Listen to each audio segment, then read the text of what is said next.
오늘 본문에는 시브라와 부하라는 3파가 등장합니다. 시브라는 아름답고 기쁘게 하다라는 뜻을 가진 이름이고요. 부하는 반짝반짝 빛나다라는 뜻을 가지고 있습니다. 그들은 이스라엘의 다음 세대들이 죽음으로 내몰릴 때 그들을 지켜내고 보호함으로써 하나님을 기쁘시게 한 여인들입니다. 민족의 운명을 지키고 다음 세대의 생명을 살려낸 그들은 이름 그대로 빛나는 존재들이었던 거예요. 하나님이 이들에게 허락하신 이름에는 그들의 인생을 향한 하나님의 계획과 뜻이 있었고, 그들은 자기 이름에 담긴 하나님의 계획과 뜻을 자신들에게 주어진 사명으로 감당했습니다. 여러분들은 여러분의 이름에 어떠한 사명이 담겨 있습니까? 하나님의 어떠한 존재적 사명이 담겨 있습니까? 저도 제 이름을 생각할 때 나의 사명은 무엇일까? 하나님이 내 이름에 어떠한 사명을 담아 주셨을까 생각해 보곤 해요. 한자 이름이죠. 오얀리, 이을승, 기둥주거든요. 그래서 기둥을 잇는다? 무슨 기둥을 이을까? 기독교적인 복음으로 연결시켜 보면 하나님의 복음의 기둥을 지키는 자로, 잇는 자로 그렇게 사명을 감당해야 하지 않을까 생각해 보게 됩니다. 바로 왕의 통제 방식은 이스라엘 민족에게 과한 일을 맡기는 것이었습니다. 다른 생각을 할 수 없을 정도로 그들의 삶 자체가 다람쥐 쳇바퀴에 돌듯이 반복적인 일을 하면서 나라에 충성하도록 하는 규율을 만들었고, 그 과정에서 이스라엘 사람들은 부당한 대우와 학대를 받으며 죽어나갔던 거예요. 그럼에도 그들은 더욱더욱 번성해 나갔습니다. 그래서 바로는 이스라엘 민족이 더 이상 늘어나지 못하도록 인구 감소 정책으로 태어나는 남자아이들을 죽이라는 명령을 내립니다. 그러나 히브리 3파 시브라와 부하는 이집트 왕의 명령보다 무엇을 더 두려워했을까요? 그렇습니다. 하나님의 주권을 어기는 것을 더 두려워했던 것입니다. 시브라와 부하는 자신들을 실질적으로 통치하고 있는 바로 왕보다 온 우주의 주권자이신 하나님을 더욱 의식했던 것이죠. 눈에 보이는 물질 세계보다 하늘의 영적 세계를 더욱 의지한 것입니다. 그래서 그녀들은 왕의 명령을 따르지 아니하고 하나님의 법인 하나님의 말씀을 따라 생명을 살리는 역할을 했던 거예요. 여러분들도 이 세상의 통치자들이 하나님의 말씀에 대적하여서 억압을 할 때 어떻게 하시겠습니까? 하나님의 말씀을 따르는 여러분 되시기를 축복합니다. 우리는 보이는 세계에 많이 매여 있어요. 하나님만을 사랑한다고 고백하지만 실제 우리의 마음에는 하나님이 아닌 다른 것들을 의지하는 것이 너무나도 많습니다.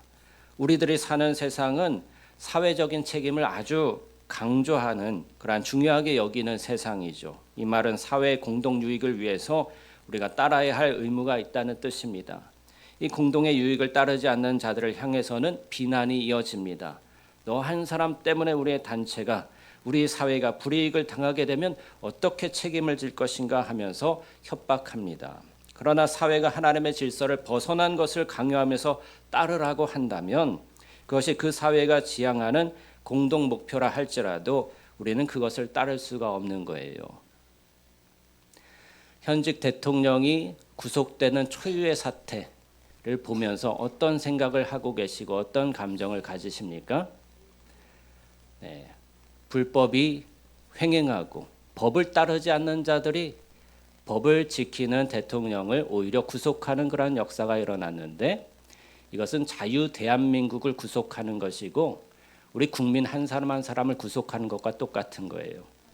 대통령 다음에는 바로 여러분들이, 우리 자신이 그렇게 구속될 수 있다는 것을 기억하십시오. 이러할 때 우리는 어떻게 해야 되는가? 이 나라의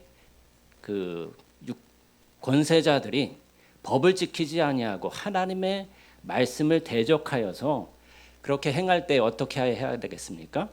하나님의 말씀을 지켜야 되는 것이죠.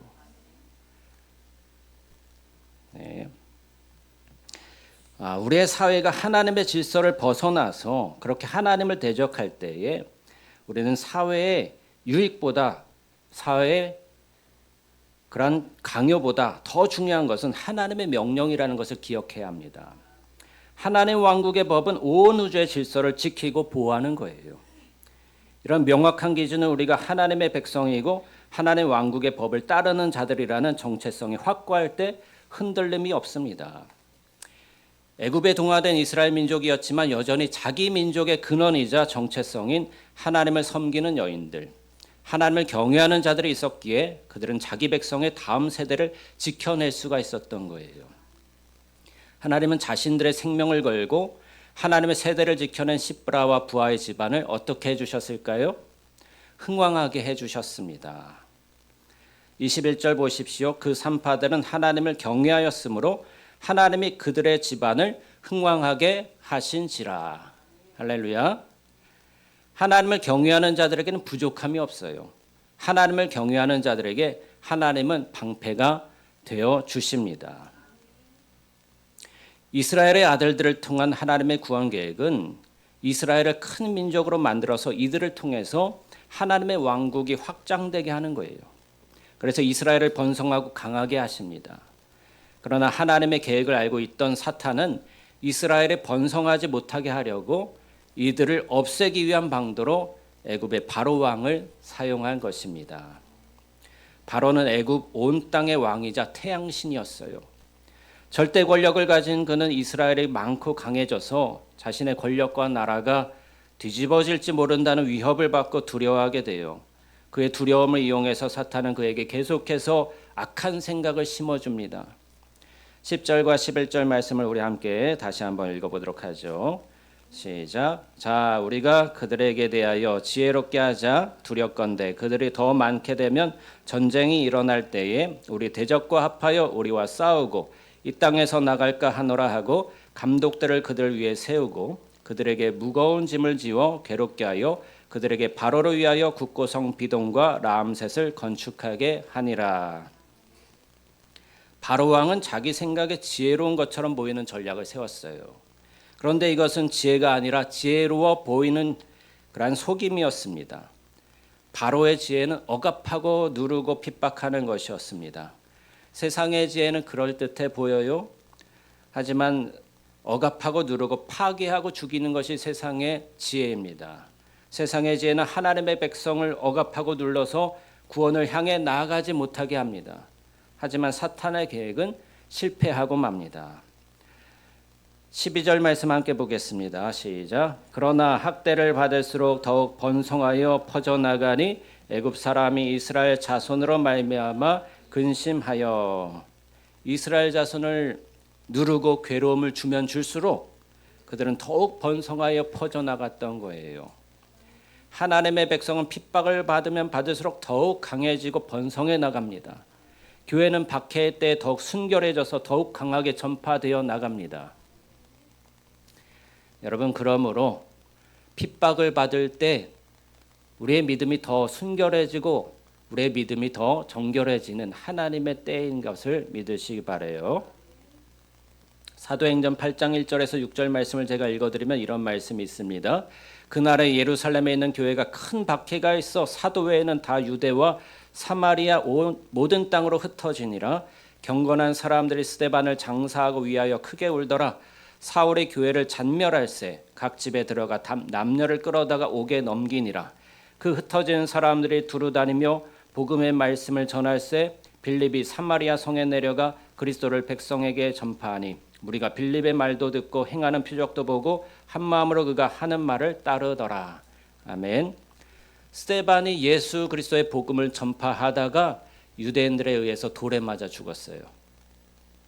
그러면 이 돌에 맞아 죽는 순교의 모습을 보고서 예수를 믿는 사람들이 두려움에 떨어서 다 숨을 줄 알았는데 그것이 아니라 온 핍박이 일어날 때, 온 나라에 핍박이 일어날 때에 유대와 사마리아 모든 땅으로 흩어지면서 복음을 전하게 됩니다.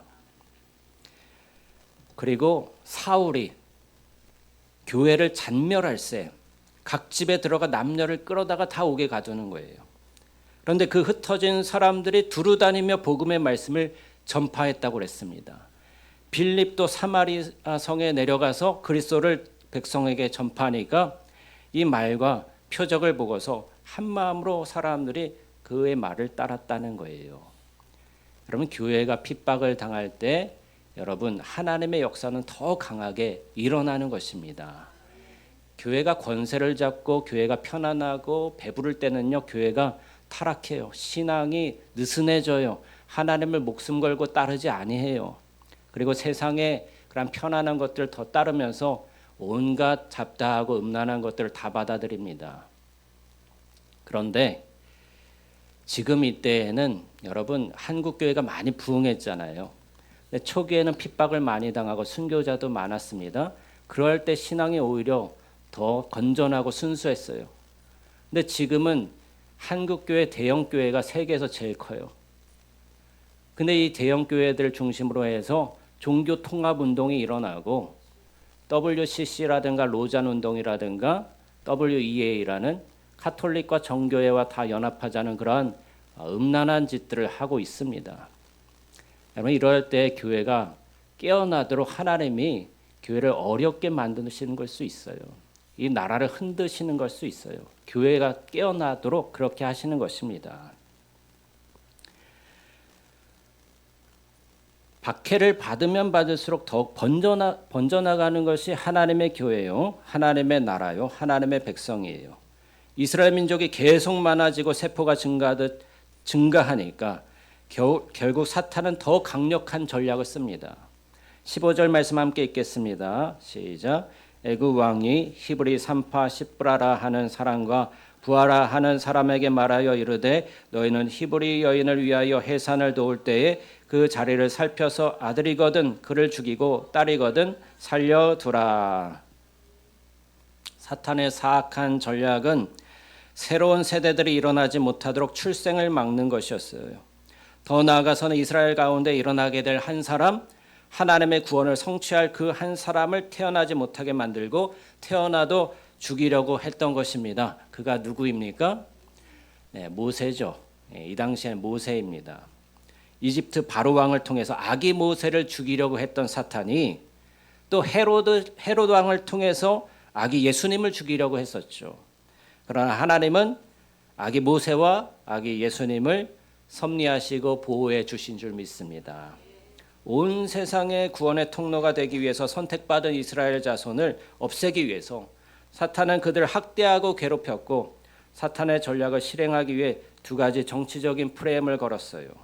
첫째는 이집트와 이스라엘은 더 이상 이웃 관계가 아니라 지배하고 지배를 받는 피지배 계급과 지배 계급으로 만들어버린 것입니다. 그래서 노예로 삼아버렸어요. 두 번째는 이스라엘의 수가 많아지자 수가 많아지지 않게 하기 위해서 법을 바꿔서 아이를 죽이는 법을 만들었습니다. 이 두 가지 정치적 프레임은 지금 우리가 살고 있는 시대에도 그대로 실행되고 있다는 사실을 아십니까? 세상의 악한 정부는 하나님의 백성들이 증가하고 확장되는 것을 두려워해서 이것을 경계합니다. 그래서 교회가 세상에서 힘을 발휘하지 못하도록 교회를 정치로부터 분리시키는 프레임을 만들었어요. 결국 자리를 다 내어준 교회는 세상의 영향력 아래 눈치를 보면서 살아가는 그저 우리끼리만의 종교 집단으로 전락해버리는 거예요. 정교 분례 원칙을 거꾸로 적용한 거예요. 정교 분례 원칙은 무엇이냐? 하나님을 예배하는 데 있어서 정부가 간섭해서는 안 된다. 정부가 예배를 방해해서 안 된다라는 것이 정교 분례 원칙인데 기독교인들은 교회는 정치에 참여하면 안 된다. 정치적인 발언을 하면 안 된다로 거꾸로 그렇게 말해버린 것입니다. 그렇게 프레임을 만든 거예요. 근데 여러분 생각해 보십시오. 성경 통독을 해보시면 아시겠지만 예언자들도 왕들도 하나님의 사람들도 다 정치적인 이야기를 하지 않습니까? 네. 나단 선지자가 어떻게 했어요? 다윗 왕이 죽기 전에 솔로몬을 왕으로 세워야 됩니다. 정치적인 간섭을 하고 정치적인 말을 하는 거예요. 예언자들도 왕들에게 하나님의 말씀을 따라야 됩니다. 이 정책을 세울 때 하나님의 법을 따라야 됩니다. 유월절을 지키십시오. 또 우상 숭배하던 것 다 회개하십시오. 하나님이 바벨론의 포로로 끌려가게 하십니다. 이러한 정치적인 발언들, 국제 정치에 대해서도 얘기를 하는 거예요. 여러분, 교회가 깨어나야 한다는 것은 이러한 일입니다. 하나님의 법을 어기는 세상 정부를 향해서 우리는 목소리를 낼 수 있어야 되는 것이고요. 또 그렇게 영향력을 행사할 수 있어야 되는 거예요. 우리 국민들이, 대한민국 국민들이 정치적인 그런 권력을 행사할 수 있는 것은 딱 두 가지 방법이죠. 그것은 첫 번째는 선거를 통해서고 두 번째는 시위를 통해서입니다. 근데 선거가 유린당하면 시위밖에 방법이 없는 거예요. 지금 사람들이 거리로 나서는 이유가 무엇입니까? 선거가 유린당하고 국민이 주권이 침탈당하고 있는 현실을 가만 내버려 둘 수가 없기 때문에 그렇게 되는 것입니다. 여러분, 이 사실에 대해서 교회가 눈을 떠야 되는 것이죠. 주권이 침탈당하고 중국에 다 넘어가게 생긴 거예요. 여러분, 이 사실들을 여러분들 깨달으시기 바랍니다. 네, 물론 알지 못하는 자들은 왜 목사님이 저런 소리를 하나, 왜 이렇게 정치적인 발언을 하나라고 그렇게 마음의 불편감을 가질 수도 있겠지만 그러한 것들에 대해서는 제가 감안하고 말씀드리는 거예요. 뒤에서 어떤 말씀을 하셔도 저는 상관이 없습니다.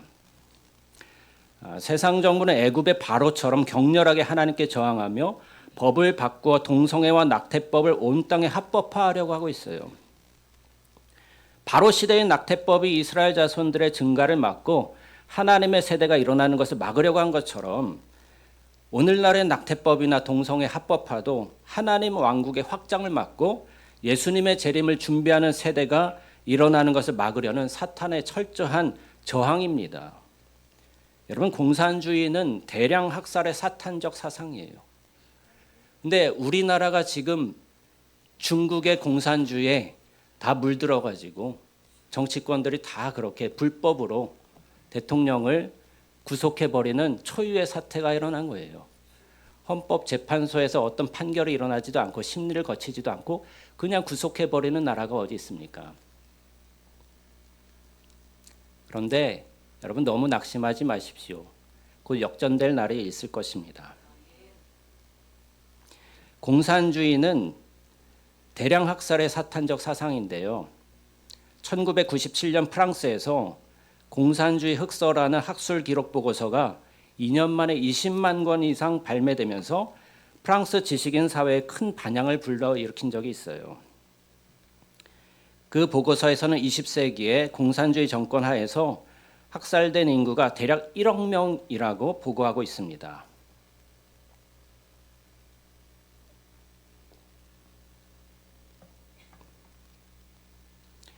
희생자의 수치를 살펴보면 남미에서 15만 명, 동구에서 100만 명, 베트남에서 100만 명, 아프가니스탄에서 150만 명, 아프리카에서 170만 명, 캄보디아에서 200만 명, 북한에서 200만 명, 소련에서 2천만 명, 이렇게 학살을 당했다는 거예요. 그리고 중국에서는 6,500만 명이 학살됐습니다. 히틀러의 나치치하에서는 약 2,500만 명이 학살되었는데 나치의 범죄조차 그 규모에서 공산정권에서 학살당한 사람에 비하면 4분의 1 수준밖에 안 되는 거예요. 이런 것이 바로 하나님 나라의 확장과 예수님의 재림에 저항하는 사탄이 일으키는 일입니다. 지금 우리가 살고 있는 시대는 하나님의 전략을 실행하는 자들과 사탄의 전략을 실행하는 자들 사이에서 격렬한 전쟁이 벌어지고 있는 시대입니다. 그리고 한반도에서 그것이 가장 치열하게 일어나고 있는 거예요. 왜 그렇습니까? 우리 위에는 북한 공산 정권이 있고 그 위에 또 중국이 있잖아요. 또 러시아가 있잖아요. 근데 중국과 북한과 러시아와 같이 연합하자라는 세력들이 탄핵소추안에 그렇게 쓴 거예요. 대통령 탄핵소추안에 미국과 일본과 함께해서 지정학적으로 우리에게 불리하게 하는 그런 대통령을 우리가 탄핵해야 된다라고 쓴 거예요. 북한과 러시아와 또 중국과 같이 연합하지 않는다고 탄핵 이유가 그런 것이었습니다. 공산주의자들이 그렇게 정권을 탈취하려는 내란을 일으키고 있는 사건이 바로 지금의 사건이라는 것을 눈을 뜨시기를 바랍니다.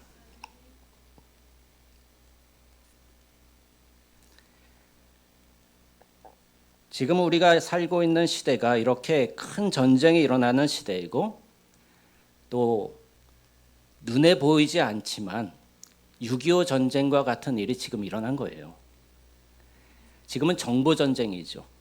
여론을 통해서, 언론을 통해서, 또 컴퓨터 해킹을 통해서 이런 일이 일어나는 것이죠. 총칼 들고 싸우진 않지만 다 속으로는 침탈당하고 있다는 것을 여러분 주의해서 보셔야 합니다. 하나님의 전략을 실행하는 자들은 숫자적으로 적고 힘도 약하고 언론도 장악하지 못하고 여러 가지 어려움을 겪어요. 그러나 사탄의 전략을 실행하는 자들은 우세하고 힘도 강하고 재정도 많습니다. 그러나 이것은 우리의 눈에 보이는 것일 뿐 보이지 않지만 하나님의 전능하신 능력이 모든 것을 이기게 하실 것입니다. 그러므로 참된 그리스도인들은 하나님의 교회를 박해하고 어린아이들을 살해하는 법을 만드는 정당, 공산주의 사회주의식으로 정책과 법을 만드는 정당을 결코 지지해서는 안 되는 거예요. 그렇게 하는 것은 하나님을 대적하고 교회를 무너뜨리는 일이기 때문이죠. 지금 우리나라 법으로는요, 간첩을 잡지 못한대요. 중국 간첩이 엄청나게 많이 들어와 있는데 간첩법을 개정하지 못하도록 다수의 정당이 그것을 반대하고 있기 때문에 간첩을 잡지 못하고 마약 사범도 잡지 못해요. 이러한 나라가 되고 말았습니다. 여러분, 간단하게 설명해서 자유민주주의 국가들, 특별히 기독교 국가인 미국이나 이스라엘과 연대하는 가치와 정책을 따르는 인물과 정당을 지지하지 않고 공산주의 국가인 중국이나 러시아, 북한, 이란과 손을 잡자는 인물이나 정당을 지지하는 것은 그리스도인으로서 결코 해서는 안 된 일이죠. 그래서 교회를 스스로의 손으로 무너뜨리고 기독교인들을 박해하는 데 일조하는 일이고 하나님을 적극적으로 대적하는 일이기 때문입니다. 사탄의 전략은 번번이 실패했어요. 사탄은 절대 이스라엘과 교회를 없앨 수 없습니다. 이스라엘은 하나님의 승리를 나타내는 민족이고 교회는 하나님과 함께 승리하는 자들이기 때문입니다. 세상의 절대 권력자의 명령을 거스르고 이스라엘의 자녀들을 살린 두 여인 십보라와 부하에 대해서 성경은 이 여인들이 하나님을 두려워했다고 증거하고 있어요. 우리 17절 말씀 다시 한번 읽어보겠습니다. 시작. 그러나 산파들이 하나님을 두려워하여 애굽 왕의 명령을 어기고 남자 아기들을 살린지라. 이집트의 거대한 힘에 억압당하고 있었던 대다수의 이스라엘 자손들과 달리 이 두 여인의 삶을 압도하고 있었던 것은 오직 하나님의 주권이었어요. 그녀들은 바로 왕이 주는 벌이나 두려움보다 하나님을 믿는 믿음이 절대적으로 컸던 거예요. 그녀들이 목숨 걸고 이 일을 하는 것입니다. 목숨 걸고 이 히브리 남자애들을 살려내는 것이죠. 세상의 절대 권력자 앞에서 이 두 여인이 무슨 힘이 있다고 그렇게 하겠습니까? 근데 하나님께서 그녀들에게 지혜를 주셔가지고 애굽 왕이 이 바로 왕이 세상의 절대 권력자가 이 두 여인을 불러다가 신문을 하는 거예요. 18절 말씀 보실까요? 애굽 왕이 산파를 불러 그들에게 이르되 너희가 어찌하여 이같이 남자 아기들을 살렸느냐? 그러자 산파들이 지혜롭게 대답합니다. 19절 말씀 보죠. 산파가 바로에게 대답하되 히브리 여인은 애굽 여인과 같지 아니하고 건장하여 산파가 그들에게 이르기 전에 해산하였더이다 하매. 아멘. 하나님이 주신 지혜로 대답하여서 그들은 위험을 벗어날 수가 있었어요. 그러나 죽음을 무릅쓰고 목숨을 걸고 하나님의 뜻을 따랐던 여인들이었던 것이죠.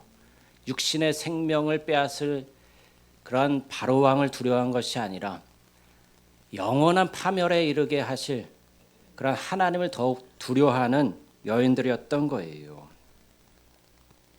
세상 속에서 세상의 외압에 굴복하지 않을 수 있는 힘은 하나님을 경외하는 마음입니다. 세상의 왕조차도 꺾을 수 없는 것은 하나님을 경외하는 사람들이 품은 하나님을 사랑하는 마음입니다. 하나님을 경외하는 사람들은 세상의 위협에 담대하고 하나님의 품게 하신 뜻을 목숨을 걸고 끝까지 지켜냅니다. 교회에서 정치적인 이야기 하지 말라고 하는 그러한 분들이 많이 있어요.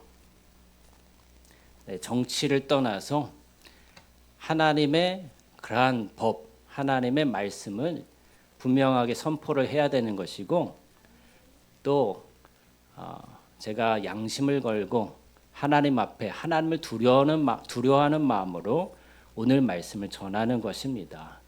이건 좌우 대립의 문제가 아니에요. 좌파 우파의 문제가 아니에요. 대한민국은 하나님께서 세우신 복음의 나라인데, 이 복음의 나라, 이 복음의 자유가 빼앗기게 생긴 그런 현실에 대해서 여러분들에게 말씀을 드린 것이고, 우리 출애굽기 말씀을 통해서 하나님만을 두려워해야 하는 그러한 산파들의 그런 모습을 통해서 우리 자신의 믿음을 다시 확인하기 원하는 그러한 말씀을 드리는 것입니다.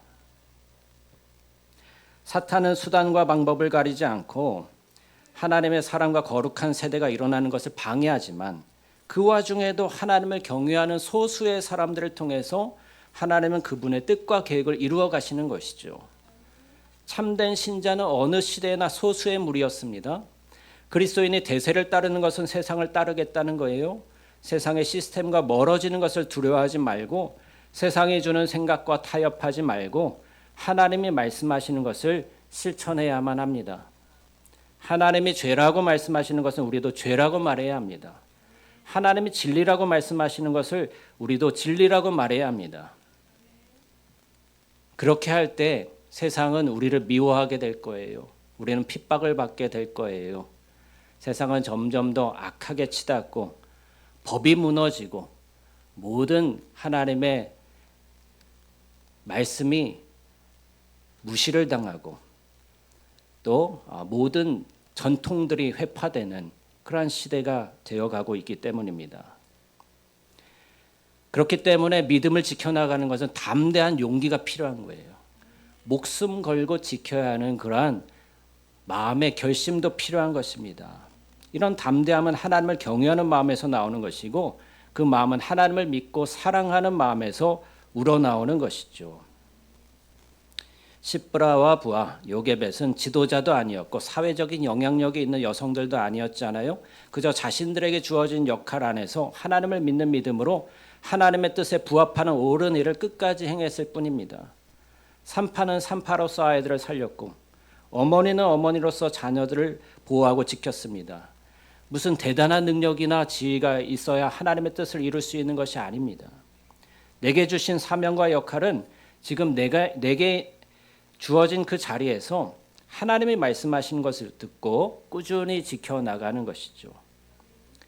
이 시대에는 하나님을 경외하는 어머니들이 더욱더욱 필요합니다. 하나님을 경외하는 아버지들이 더욱 필요합니다. 하나님을 믿는 소수의 믿음의 사람들이 자신의 역할을 성실히 감당하며 하나님의 뜻을 지켜나갈 때 우리는 다음 세대를 지켜나갈 수 있는 거예요. 다음 세대의 미래가 있습니까? 다음 세대의 미래가 안 보이는 것 같아요. 지금 이 나라는 법치가 다 무너졌어요. 한 나라의 대통령을 구속시키는데 다 불법을 저지르면서 법을 하나도 안 지키고 구속시켜 버렸어요. 무법천지입니다. 영장도 딱 풀로 붙여가지고 영장도 아닌 것을 영장이라고 들고 가서 구속시켜 버린 거예요.